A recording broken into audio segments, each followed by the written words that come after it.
My name is Mary Shoemaker, and this is use case 4 about Dick's Sporting Goods. So we're going to start out, basically the first part of it is understanding the cause and effect relationships. So the cause is basically the reason why something happened, the reason for something happening, and then the effect is what happened. So basically the relationship is looking at when one event results the occurrence of another event. So a singular cause is not limited to one effect, but it can result in several effects. So there are 3 criteria. They must be met in order to establish the specific cause and effect relationship. So there's empirical association, so the cause must occur before the effect. There is time ordering, so when the cause happens, so must the effect. And then there is non-sporiousness, which is the relationship between cause and effect cannot occur by chance. There has to be a reason as to why it occurred. So cause and effect analysis tools. So step 1, you identify the problem. 2, you are going to brainstorm the main causes of said problem that you're looking at. And then you're going to break down each of these main causes into sub-causes using a fishbone diagram.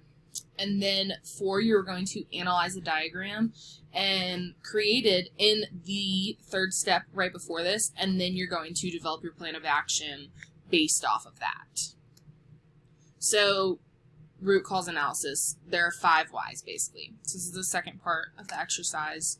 So root cause analysis, it's basically based off this chart right here, which was found in the Dick's Sporting Goods Handbook.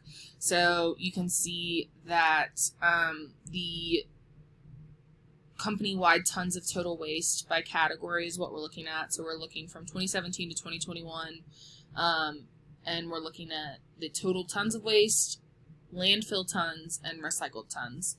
So the problem statement, basically that the tons of waste produced by Dick's Sporting Goods has increased from 2020 to 2021.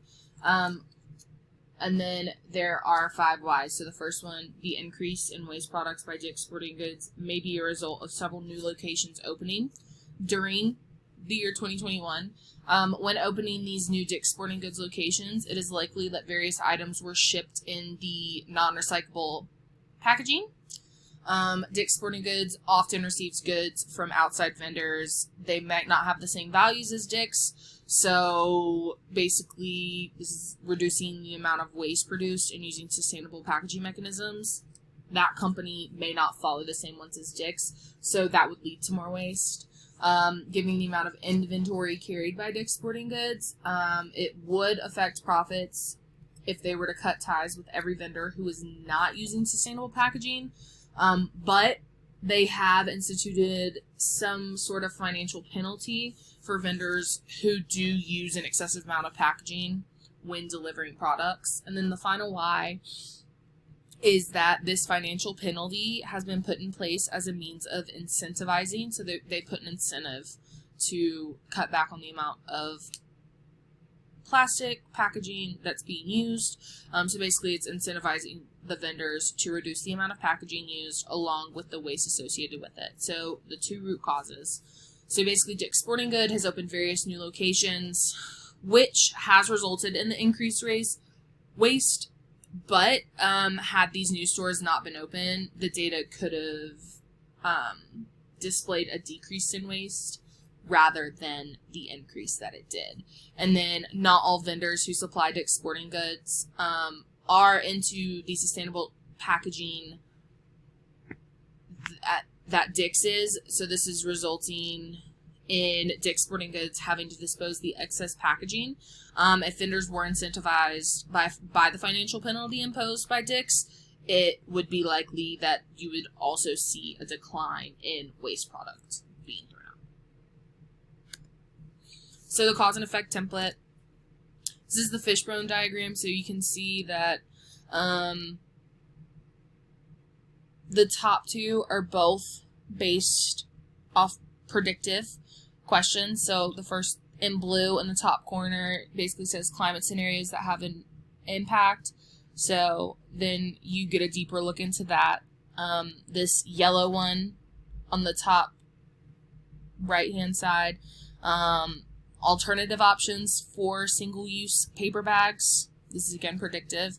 And these bottom two are both prescriptive. So in the bottom left hand corner, this green, improved climate management processes. So this can do transportation and delivery emissions, assessment of climate impact, reduce the costs to process implementation, so forth. And then this orange one in the bottom right is incentives to customers for using the sustainable choices. So low cost, align customer and company goals, improve the likelihood of continued commitment to the program, encourage loyalty, and then to encourage participation in the program.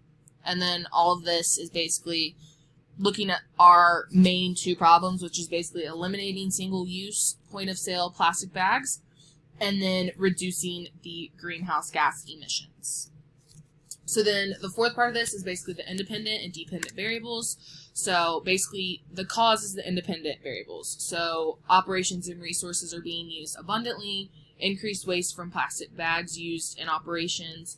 Customers are increasing their use in single-use plastic bags, and then an increase in waste from everyday operations. And then the effect is the dependent. So the impact of climate scenarios on business operations, alternative options for single-use plastic bags, incentives to provide customers for sustainable choices, and then improved climate management processes. So then the analytics model, you can see that under previous selected, time series analysis, linear regression, and sentiment analysis. Under the business process, you can see the descriptive, predictive, and prescriptive questions. And then models moving forward are time series analysis, linear regression, and sentiment analysis again.